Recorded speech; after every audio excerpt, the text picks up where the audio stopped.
So Twisted Metal, I'm on episode 4. This is one of the best edited, best paced show that I've seen in a very long time. I think this is one of those shows that you watch episode 1 and you just straight jump into episode 2 because of how it has been structured, because of how they are able to maintain the tension, the action. They give you enough to enjoy yourself, but they just know how to blend everything together so that it feels like it's this huge world. I mean, kudos to the people who were the producers, because they did something really smart, and the directors and everyone who worked on the show, because they did something very interesting.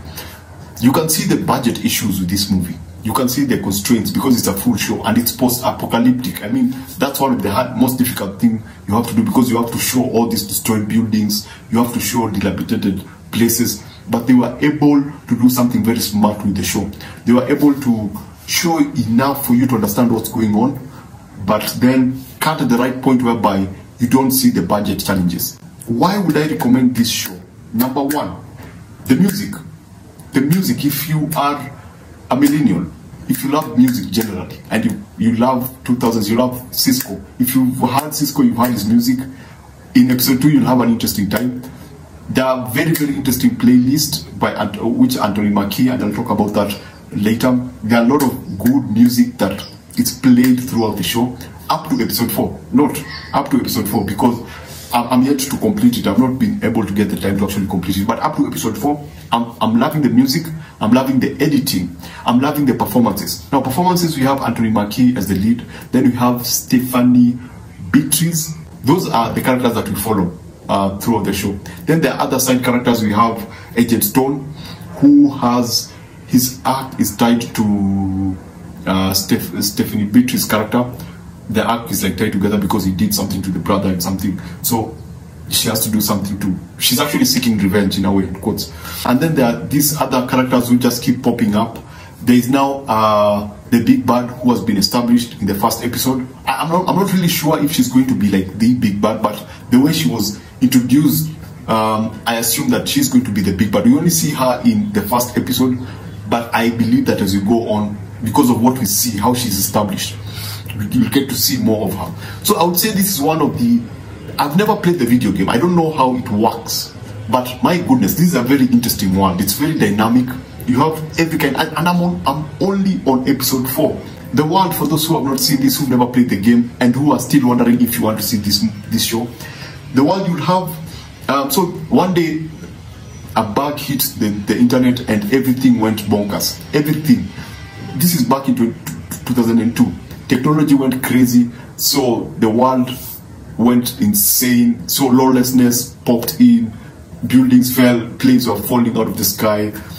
The United States was basically broken. So the societies decided to push the criminals out and then build a wall around their cities. So you have this now clean cities with no crime, perfect societies, and then outside the wall you have now the post-apocalyptic landscapes whereby you have scavengers, you have seagulls, you have all these dynamic characters outside. Now, in order for supplies to move from one section of, for example, a safe and this safe walled-in community to another walled-in community, you need someone who can deliver items from one side to the other, and those are called the milkmen. And so Anthony Mackie's character is one of the milkmen, so he has to transport items from one area to the area to another area with his favorite car, which is a Subaru. And so we just, throughout episode 1 to actually 4, that's why we follow his adventure within this, within this post-apocalyptic landscape. What I was really impressed by within this first 4 episodes is just how they were able to structure them. Because in the first episode, we get introduced to whatever happened, we get introduced to a fantastic Anthony Mackie's character, but we've never seen him in a role like this. This is a very strange role for him, and he actually owns it because it's very comedic, it's very talkative, it's very charming, and I absolutely love the way he was introduced in episode 1. And then we are introduced now into what the character is supposed to do within all these episodes. A point A and a point Z in episode 1 is established, and so now we know where the character is going. We know the kind of dangers, because Point Z is supposed to be one of the most dangerous areas ever, Chicago. And so now we know what he has to go through. He's given a watch with a timer, and there's a reason for that. I don't want to spoil it for people. There's actually a story behind him. He has an arc, he has a background, and so that's episode 1. Establish everything. I love what they did with what I think is going to be the big part. I don't know if she's going to be like one of the major president. When she was introduced, when Anthony Mackie meets her and they go into this house, I was like, oh my gosh, this show is going to do what all these other shows do. They're going to try to depict a different world where things work differently. And so you go like, already I'm so disappointed. But then when they walk out and Anthony Mackie leaves, something happens that I go like, oh, I absolutely love what you did right there. I absolutely love what they did with that. There's a segment after Anthony Mackie leaves. There's something that they do. I went like, yep, I'm in 100%. I don't care what's going to happen, but I already love the direction that they're taking in this show. And surprisingly enough, that's what they do. Episode 2. In episode 2, they get to meet a character called Sweet Tooth. I think this is one of the selling point of the show. If you've seen any promotional materials, this is one of the characters that you see. It's a character with a mask, a clown. And so this, you might think that it's going to be slasher, it's going to be the character killing everyone. And this is why I say this is one of the most creative shows ever. They don't do that. They don't actually go and show us gore, show us the character slicing and killing people. We actually have a sit down with this character. There's dialogue within this character. The character has an arc. We get to listen to the character. We get to understand this character. We get to understand his need. And then the ending subverts everything because they do something that I did not expect. I didn't think that it was going to go there, but they actually did it. And it leaves a lot to be desired in terms of there's a promise. With episode 2, there's a promise of the future with this particular character. Let me just put it that way. Because now he is, he was based in Las Vegas, and at the end of the episode now, his mindset is outside Las Vegas. And yes, there is a segment with a Cisco song, Thong Song, that is pretty interesting, that I was laughing my head off because it's one of the best use of a song in any show that I've ever seen. And so, yeah, basically that's episode 2. Episode 3, we go now into Agent Stone. Agent Stone and Stephanie Beatriz character have beef. Basically, there's something that Agent Stone did to Stephen Beatriz character that Stephanie Beatriz wants to get her revenge. So somewhere, I won't spoil it, but somewhere within the show, Anthony Mackie and Stephanie Beatriz actually meet, and then it becomes, a road trip with both of them, and then they get to this dam. So they get to this dam, which is like Agent Stone's, secret base, and they get arrested. And so I love the way the black character and the, slightly plumpy character, who is actually one of the best part of that episode, was introduced, because it felt like a reflection of whatever is happening in society today. It felt like, the way you look at cops and sometimes you ask yourself, are these people really qualified based on their action?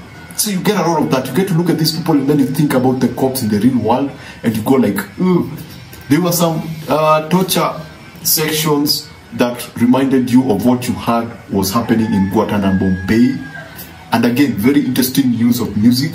So there's a lot of, jabs to whatever is happening in the real world. And I was like, I welcome it. I actually enjoyed it very, very, very, very much. And so episode 3 is comedic in a way, and it's terrifying in another way, because now we get to learn more about Agent Stone and what happened in the world during that particular period.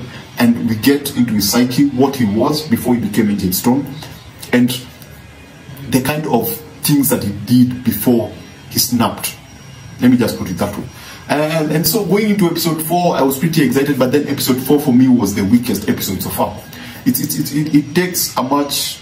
it explores the concept of death, but in that particular universe.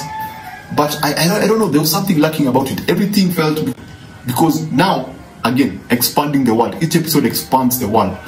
We discover that there are people who actually live on the road with trucks.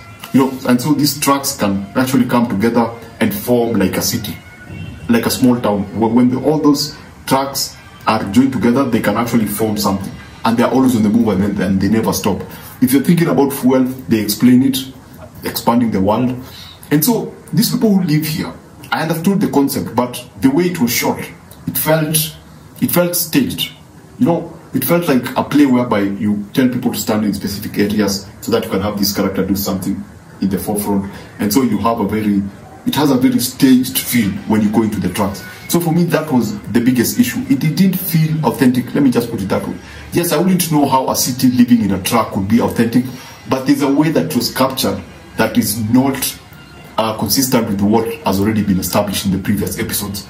So it has that look. And then they have to go on a mission, because in episode 3 the car was stripped down, so a lot of gadgets and stuff were removed. So now they have to go into a mission of getting medicine from a pharmacist who has her own arc with the truck people.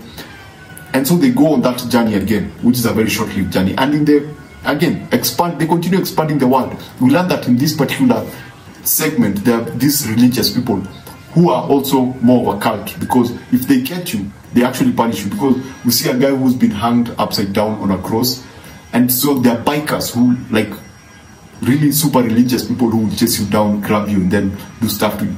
And so they manage to evade them and go to the pharmacist, who is this lady who knows how to do stuff with plants. And my goodness, that was another interesting scene, expanding, to learn that there are these kind of people who are actually in this world. And it's a very different scene. Let me just put it that way. It feels extremely different. It feels outside the normal world, outside how the normal world is structured. And so we get to learn about that particular pharmacist. We get to learn about other people within the truck and how they connect. And that's where I stopped. And by the end of the episode, the car is, it's armored. Some things are placed in the cars, and there's a burial, which is kind of cool. But it still felt slower. It felt sluggish. The episode 4 felt sluggish as compared to episode 1 and 2 and 3. But basically, that's it. That's where I am. If you haven't seen this show, just go see it. It's a very well conceptualized show. It's a show that doesn't really let you down in terms of expanding the world. It doesn't really lock you down to one place. It's an adventure. You are introduced to all these dynamic ideas that will keep you locked in. Each episode is like 28 minutes, and the action and the pacing and the editing will most definitely keep you there. So I would really recommend this show. Just see it. Trust me, after the first episode, you will come back for episode 2. If you play the game, I don't know the game, I've never played it, so I don't understand the lore. So I cannot say that this actually matches the game or is better than. I've never played the game, so I don't know.